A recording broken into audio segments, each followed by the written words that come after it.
ఆర్థిక నిపుణులు, market analyst, అలాగే రియల్ ఎస్టేట్ నిపుణులైనటువంటి SBI bank manager, retired bank manager Ravikumar garu. Hello sir. నమస్కారం అమ్మా. ఎస్ఐపి పెట్టుబడులు మంచి అంటారా, లంసమ్ పెట్టుబడులు మంచి అంటారా? ఎస్, ఇది కూడా చాలా మంచిది. లంసమ్ అందరి దగ్గర ఉంటుందా? ఉండదు. ఎవరి దగ్గర ఉంటుంది? సో ఇక్కడ ఏంటంటే లంసమ్ ఎప్పుడు ఉంటుందంటే కొంతకాలం అయిన తర్వాత యంగ్స్టర్స్ దగ్గర లంసమ్ ఉండదు. కొత్తగా జాబ్ వచ్చింది, ఎంప్లాయ్మెంట్లో ఇప్పుడే వచ్చారు, వాడికి వచ్చేదే 60,000 70,000. మన ప్యాకేజీలు అంతకంటే ఎక్కువ లేవుగా, 4-5 లక్షల కంటే ఎవరికి రావట్లే. అందులో మళ్ళీ వేరియస్ డిడక్షన్స్, స్టాట్యూటరీ డిడక్షన్స్, పిఎఫ్లు అవి పోతే చేతికి వచ్చే 40-50,000. సిటీలోకి హైదరాబాద్లో 40-50,000 తోటి వాడు ఒక్కడు బతికితే చాలు. అసలు ఈ రెంట్లకి ఈ ఖర్చులకి బట్టికి చూసుకుంటే 40-50,000 ఏం మిగలటల్లా, అవునా? అసలు ఇంకా అప్పు చేయకుండా ఉంటే సరిపోతుంది అది. సో కాబట్టి అలాంటి వాళ్ళకి అంటే మన దగ్గర పెట్టుబడి లేని వాళ్ళు సిప్పుల్లో స్టార్ట్ చేయాలి జర్నీ. ఓకే, సిస్టమేటిక్ ఇన్వెస్ట్మెంట్ ప్లాన్లో స్టార్ట్ చేయాలి. అది కూడా నేను చాలాసార్లు చెప్తుంటాను. ఏమిటది, యంగ్స్టర్స్ పర్టికులర్ మీలాంటి వాళ్ళందరూ కూడా ఫస్ట్ తెలుసుకోవాల్సింది ఏంటంటే 50,000 జీతం వచ్చింది, మనం ఒక టార్గెట్ పెట్టుకోవాలి. ఒక 5,000 అంటే 10% first I will save first. Okay, అంటే నా జీతం 45,000 అనుకోండి. అవును. Then spend later. ఈ 45,000ని మీరు ఖర్చు పెట్టుకోండి. ఫస్ట్ సేవింగ్స్లో వెళ్ళిపోవాలి. జీతం రాగానే షాప్ కట్ అయిపోవాలి. కట్ అయిపోయి ఆ పక్కకి అది వెళ్ళిపోతుంది. ఈ మనీని మనం అప్పుడే మీరు సేవ్ చేయగలుగుతారు. ఐఎమ్ రిపీటింగ్, అప్పుడే మీరు సేవ్ చేయగలుగుతారు. Save first, spend later. Spend first and save later అంటే జరిగే పని కాదు, మొత్తం ఖర్చు అయిపోతుంది. జీరో ఆర్ నెగిటివ్ దాన్ని చెప్తున్నాను కదా. వేరే పక్కింటి వాళ్ళు కూడా అవుతుంది, పక్కన వాళ్ళ దగ్గర నుంచి తెచ్చుకోవడం కూడా అవుతుంది. ఎవరు కాకపోతే పేరెంట్స్, సిస్టర్స్, బ్రదర్స్ వీళ్ళు ఉంటారు, వాళ్ళ దగ్గర నుంచి బారో చేస్తాం. ఎవరికైనా బాలే, ఒకసారి అంటే ఇస్తారు ఫ్రీగా, కానీ రెండోసారి ఎవరుగా అప్పుగా తీసుకోవటమేగా. కాబట్టి ఎప్పుడైనా సరే మనీ ఫస్ట్ మానిటరీ థియరీలో ఫస్ట్ థింగ్ ఏంటంటే మన గోల్ సెట్టింగ్. ఎంత మనము సేవ్ చేద్దాం అనుకుంటున్నాం. మీరు ఈ వయసుని బట్టి కోటీశ్వరరాలు అవ్వాలి, నేను 50 ఏళ్ళప్పటికీ రిటైర్ అయిపోవాలి, 40కే రిటైర్ అవ్వాలంటున్నారు కొంతమంది పిల్లలు. అంటే వాళ్ళ 40 ఏళ్ళ తర్వాత వాళ్ళు they want to enjoy life, they want to enjoy freedom. So అలా అనుకున్న వాళ్ళకి మనం ఏదో చెప్పి నెల 1,000 రూపాయలు వేసుకుంటే మనకి ఎలా అవుతుంది? 40 ఏళ్ళకి 25 ఏళ్ళ స్టార్ట్ చేశాడు, 15 ఏళ్ళలో ఎలా సంపాదిస్తాడు అంతా. కాబట్టి అలా అనుకున్న వాళ్ళు ఏం చేయాల్సి వస్తుంది? ఎక్కువ సేవ్ చేయాల్సి వస్తుంది. Okay, target first, goal setting first.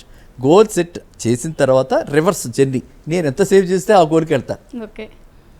Okay, నెలకి సంవత్సరానికి ఒక 15% గ్రో అవుతుంది, లేదా సంవత్సరానికి ఒక 20% గ్రో అవుతుంది అని అనుకోవాలి. సంవత్సరాల్లో 50% గ్రో అవుతుందిగా. సో 15 or 20% అనుకుని మనం first savings target first fix అయ్యి జీతంలో నుంచి సేవింగ్స్ ఫస్ట్ తీసేయాలి. తీసేస్తే enjoy.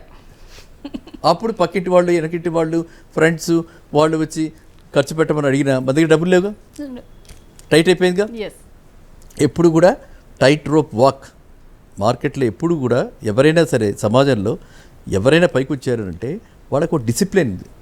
Discipline is very important ఏ వాక్ ఆఫ్ లైఫ్ అయినా. Next determination. ఖచ్చితంగా నేను చేరాలి, నేను నా జర్నీ అక్కడ అని అది కనిపిస్తుంటే, అలా డెస్టినేషన్ కనిపిస్తే గోల్ అదే డెస్టినేషన్. అది కనిపిస్తే నేను ఇక్కడి నుంచి వెళ్ళాలి. ఎక్కడికి బెంగళూరు వెళ్ళాలంటే బెంగళూరు రోడ్డు మీద వెళ్ళాలి, విజయవాడ రోడ్డు వెళ్తే బెంగళూరు రాదు. So we have to have the destination clarity ఉండాలి మనకి. ఆ క్లారిటీ ఉంటే సెట్టింగ్, గోల్ సెట్టింగ్లో ఆ క్లారిటీ ఉంటే మనం ఆ డైరెక్షన్లో వర్క్ చేస్తాం. అంటే మైండ్ కూడా ఆ డైరెక్షన్లో వర్క్ చేస్తుంది. చేసినప్పుడు ఇదే గోల్ ఉన్నటువంటి 10 మంది ఉంటారు, ఆ 10 మందితో కూడా మనం మాట్లాడతాం. వాళ్ళు ఏదైనా మనకి చెప్పవచ్చు, బెటర్ ఐడియాస్, షార్ట్ కట్స్ చెప్పొచ్చు.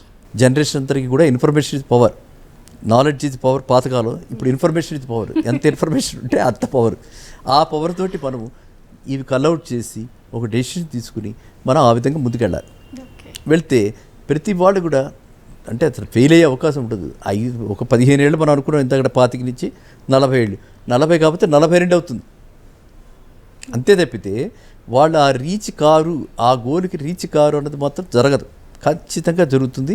అండ్ దీనికి తోడు మనం బిలీవ్ చేస్తాం కాబట్టి భగవంతుడిలో సంకల్ప బలం కూడా తోడై ఉంటుంది. సో ఇప్పుడు ఫస్ట్ టైం స్టాక్ మార్కెట్లో పెట్టుబడి పెట్టాలి అనుకునే వారికి మీరు ఇచ్చేటటువంటి సలహా? ఫస్ట్ టైం బిగినర్స్కి స్టాక్ మార్కెట్లో పెట్టేవాళ్ళు అంటే వాళ్ళ అమౌంట్ని బట్టి.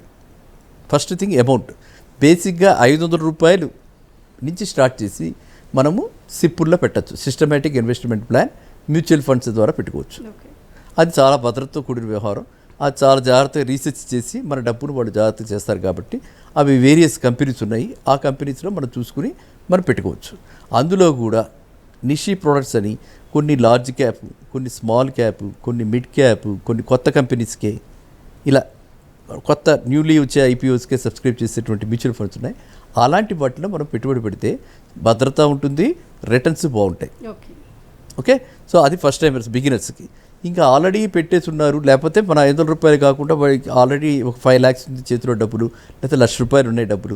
ఆ 1,00,000 రూపాయలు ఎలా పెట్టుబడి పెట్టాలన్నప్పుడు మాత్రమే మనము డిఫరెంట్గా పోర్ట్ఫోలియోస్, డిఫరెంట్గా బాస్కెట్స్ ఎక్కడ ఎలా పెట్టాలి అన్నదాన్ని మనం నిర్ణయించవచ్చు. డివైడ్ చేసుకోవాలి. సో అందువల్ల ఏంటంటే మనము ఏ మనిషికి కూడా అందరికీ సరిపడా రూల్ మనం చెప్పలేం.